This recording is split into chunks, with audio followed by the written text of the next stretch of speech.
Nabi Soleh adalah salah satu nabi yang diutus oleh Allah kepada kaum Tsamud yang tidak menaati ajaran Allah. Kisah Nabi Soleh selama hidupnya dipenuhi oleh perjuangan dalam mengajak kaum Tsamud untuk beriman kepada Allah. Kaum Tsamud merupakan salah satu penerima nikmat yang banyak dari Allah.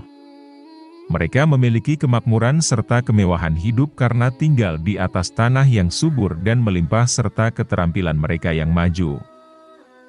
Namun sayangnya, kaum Tsamud tidak beriman kepada Allah melainkan menyembah berhala, melakukan kurban untuk berhala, hingga meminta perlindungan serta kebahagiaan kepada berhala-berhala tersebut.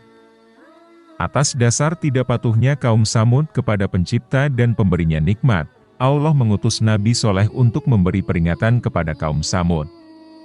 Beberapa orang ada yang mengikuti seruan Nabi Soleh, namun lebih banyaknya tidak menerima hingga mengatakan bahwa Nabi Soleh terkena sihir. Nabi Soleh mengajak agar mereka bertakwa. Nabi Soleh berkata, "Hai kaumku, sembahlah Allah, sekali-kali tidak ada bagimu Tuhan selain Dia. Dia telah menciptakan kamu dari bumi yakni tanah dan menjadikan kamu pemakmurnya. Karena itu, mohonlah ampunannya, kemudian bertobatlah kepadanya, sesungguhnya, Tuhanku amat dekat rahmatnya lagi memperkenankan doa hambanya." Quran Surah Hud ayat 61. Mendengar seruan yang telah dikumandangkan oleh Nabi Soleh, para kaum Tsamud malah marah dan menjawab, "Wahai Soleh, sungguh, engkau sebelum ini berada di tengah-tengah kami merupakan orang yang diharapkan, mengapa engkau melarang kami menyembah apa yang disembah oleh nenek moyang kami? Sungguh, kami benar-benar dalam keraguan dan kegelisahan terhadap apa agama yang engkau serukan kepada kami." Quran Surah Hud ayat 62. Dengan adanya respon tersebut, sekelompok kecil dari kaum Tsamud memang telah menerima ajaran Nabi Soleh, namun sebagian besar orang-orang kaya dan berkedudukan tinggi tetap bersikeras menolak. Mereka menganggap ucapan Nabi Soleh hanyalah kosong belaka. Dengan adanya penolakan dari kaum Tsamud sendiri, Nabi Soleh tidak lekas menyerah dengan keadaan. Kemudian Nabi Soleh memohon kepada Allah untuk memberikannya suatu mukjizat agar kaum Tsamud percaya kepadanya. Allah memerintahkan Nabi Soleh untuk memukulkan tangannya ke atas permukaan batu yang ada di depannya. Lalu muncullah seekor unta betina yang sangat besar dan gemuk dari Allah. Setelah diturunkannya mukjizat tersebut, Nabi Soleh berkata, "Dan wahai kaumku, inilah unta betina dari Allah, sebagai mukjizat untukmu, sebab itu biarkanlah dia makan di bumi Allah, dan janganlah kamu mengganggunya dengan gangguan apapun yang akan menyebabkan kamu segera ditimpa azab." Quran Surat Hud ayat 64. Para kaum Tsamud melihat peristiwa tersebut langsung terperanjat. Sebagian mengakui akan kenabiannya. Namun, kebanyakan dari mereka masih menganggap yang dilakukan Nabi Soleh adalah permainan sihir untuk mengelabui mereka. Nabi Soleh berpesan kepada kaumnya untuk tidak mengganggu unta betina tersebut.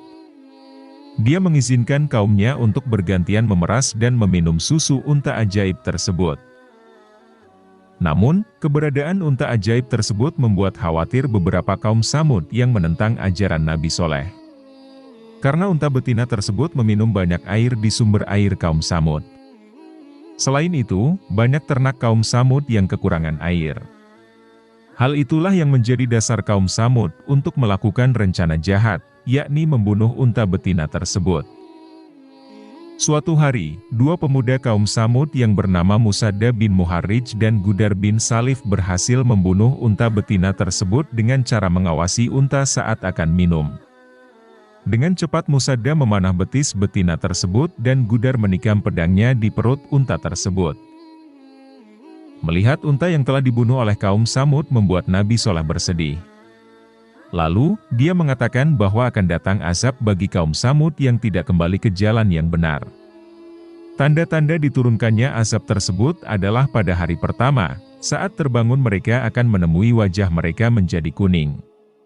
Pada hari kedua, wajah mereka akan berubah menjadi merah. Dan pada hari ketiga, wajah mereka akan berubah menjadi hitam. Pada hari keempat, turunlah azab Allah. Sebelum hari turunnya azab Allah, Nabi Soleh serta para pengikutnya pergi meninggalkan daerah tersebut. Mendengar ancaman dari Nabi Soleh, kaum Samud berencana akan membunuh Nabi Soleh. Ketika mereka akan membunuh Nabi Soleh, tiba-tiba muncullah petir yang menggelegar dan gempa bumi yang sangat-sangat dahsyat. Tiba-tiba batu-batu besar yang tidak diketahui dari mana datangnya menimpa kepala mereka.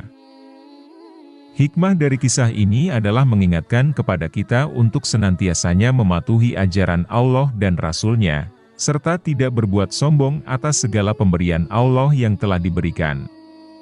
Demikianlah, semoga ada manfaatnya.